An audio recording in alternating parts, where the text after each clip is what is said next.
Olá, bom dia. Me chamo Gustavo, faço parte do grupo 15, junto com Fabiano Teixeira, e vou apresentar o nosso projeto para vocês. Então, a gente criou uma API, essa API tem esses 5 endpoints, tá?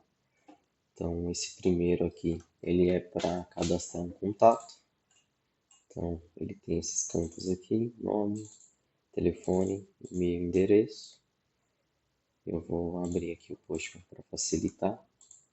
Então, a gente criou validações de dados para todos os campos, né? Pode ver aqui que a gente está validando.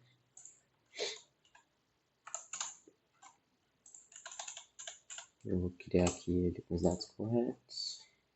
Então, quando ele cria, ele retorna um ID, do ID referente ao contato. Eu tenho esse endpoint que eu consigo consultar todos os contatos. Então, esse endpoint aqui ele está paginado.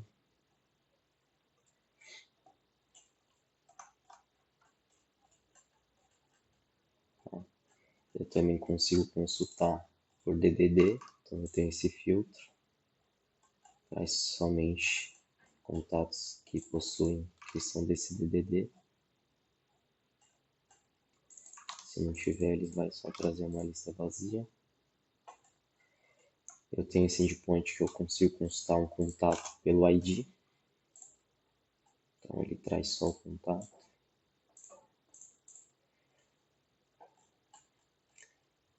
E deixar aqui. Tenho esse endpoint para atualizar um contato. Então vou pegar aqui os mesmos dados, que é o mesmo contrato. Só trocar aqui, vou tirar um sobrenome, vou adicionar um complemento.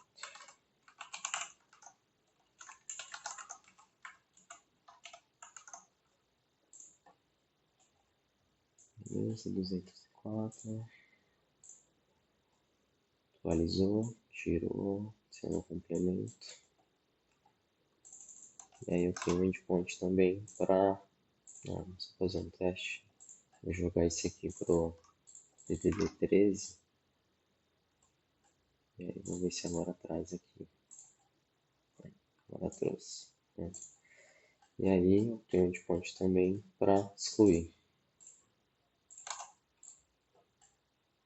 304 também, no content. Então, se eu vir aqui agora, vai ter uma lista vazia, porque não tem mais. Se eu constar por ID, também não tem mais, not found. Tentar atualizar, vai falar também que não encontrou, not found. Então, esse é o funcionamento da nossa API. Agora vamos para a parte do projeto, né? Então, a gente dividiu nessas camadas, né? Camadas de apresentação, aplicação, domínio e infraestrutura. Na de apresentação, deixa eu aqui. Na de apresentação,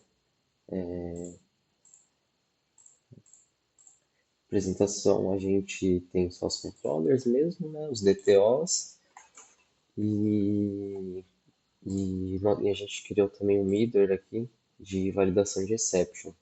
Então toda exception que gera dentro da nossa API, ela é tratada aqui por esse middleware para não disparar um erro lá feio lá na API no response e a gente tratar ele aqui. A gente está logando ele também. Nas nossas controllers, a gente tem só referência do mediator, né? Então a gente decidiu usar o mediator pela simplicidade, né? Pela facilidade dele e pelos benefícios que ele tem. Então, depois eu vou falar quando entrar lá na parte da aplicação, tem um ponto das validações que a gente usa ele. E aí na nossa controller tá bem simples, né? Tem só a referência mesmo do, do mediator, do handler, né? E não tem nenhuma regra de negócio, é só a passagem de dados, né? A gente recebe, trata, passa para a próxima camada. Tá bem simples, tá bem tranquilo. Indo para a nossa camada de aplicação. Então eu tenho meus handlers aqui, a gente decidiu separar aqui entre queries e commands, né? Não está no padrão CQRS, mas já é legal já deixar separado. A gente está usando Automapper também para fazer as conversões de DTOs, né, de um para o outro, para facilitar também. Aí eu tenho meus renders aqui, né? Meus renders aqui também estão bem simples. Eu faço a referência, eu tenho a referência aqui do repository, que está no domínio, tá? O repository está lá no domínio, então eu só faço a referência dele aqui. Tenho meus renders aqui para cada endpoint, né? Eu tenho um render específico. Tá? É uma coisa que a gente usou para facilitar e para deixar bem desacoplado foi esse behavior aqui do render, o behavior do mediator. Então, é um pipeline behavior, né? E aí a gente usa ele para fazer as validações. Então, toda vez que você chama um render, ele passa por aqui, e aí se tiver um validator configurado para o render, ele vai validar, e aí se acusar alguma coisa ele já retorna.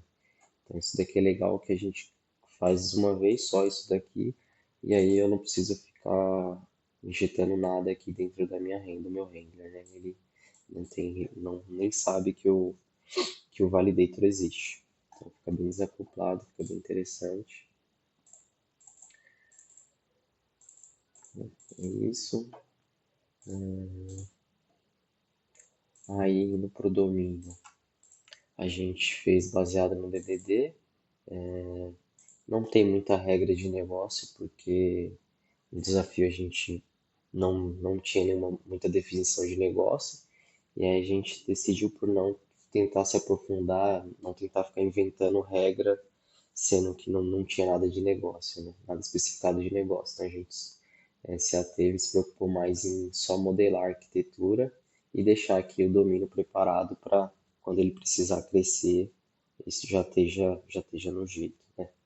Então eu tenho aqui meu contact aggregate, né? E os agregados dele. Tenho meu repository aqui de contato. Aí todos os métodos aqui são privados, né? Então eles só são atualizados, né? Inseridos via ou construtor ou algum método, então para a gente blindar a nossa entidade. A gente criou essa entity base aqui, né? Para utilizar entre os domínios, que isso daqui seria um padrão da nossa entidade. Teria esses campos aqui, todas teriam esses campos. Eu acho que nosso domínio é isso, tá bem tranquilo, tá bem simples também.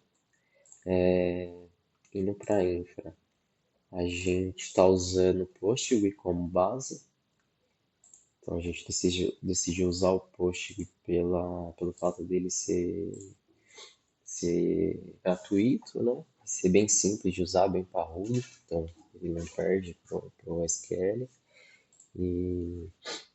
E aí a gente está usando também o Ent Framework junto com o Postgre. A gente decidiu também usar o Ent pela facilidade que ele tem de você trabalhar com Code First e o Ent, né? Então você monta lá suas entidades, suas classes, e aí o Ent você só monta a estrutura dentro do Ent, né? Que é os modos, né? Os builders, e aí ele já monta toda essa estrutura de base para você. Então isso daqui deixa bem simples o projeto, bem fácil de você crescer ele, de estruturar. A gente tem nosso contexto aqui, a gente está usando Migration também para fazer as atualizações do banco de dados. Então, uma coisa que a gente fez no Migrations aqui, a gente colocou ele para executar logo quando inicia o projeto. Então, sempre que o projeto sobe, ele já pega o contexto aqui e já executa as migrations que precisam ser executadas, né, se estiver desatualizado. Aí eu tenho meu repository aqui, né? Aí a implementação. Então lá no domain eu tenho só a interface. E aí aqui na minha camada de infra eu tenho de fato a implementação, né? Usando o contexto aqui do ente. A gente também se preocupou com essa parte de responsabilidades, de camadas, né? Tá fazendo injeção, tudo injetando via injeção de dependência, deixando cada classe aqui na sua camada certinho. Então, essa é a infra. E aí, por final, a gente tem os testes, né? Os testes unitários. A gente está usando a XUnit e o mock para fazer nossos testes. Então, tem aqui os testes de domínio. Então, tá bem simples, né? Porque não tem muita regra de negócio, mas aí a gente fez aqui os testes para validar se os campos estão sendo todos preenchidos corretamente.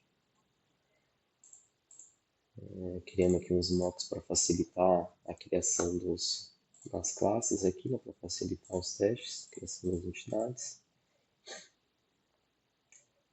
E aí na minha camada aqui meus testes de aplicação tem um pouquinho mais de informação, né? Que aí a gente colocou as validações de campos, as validações de dados, aí tem mais comportamentos. A gente tá usando o Faker aqui, né? Do Bogus para facilitar os dados fictícios, né, dos testes. A gente criou um application test aqui base, que a gente injeta aqui tudo que a gente precisa nesses testes da camada de aplicação, para deixar mais simples lá também na hora de montar a classe de teste.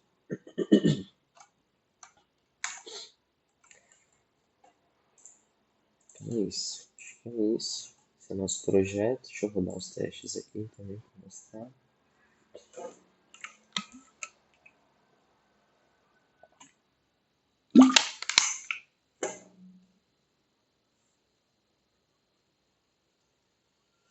Beleza. Então é isso. Esse é o nosso projeto.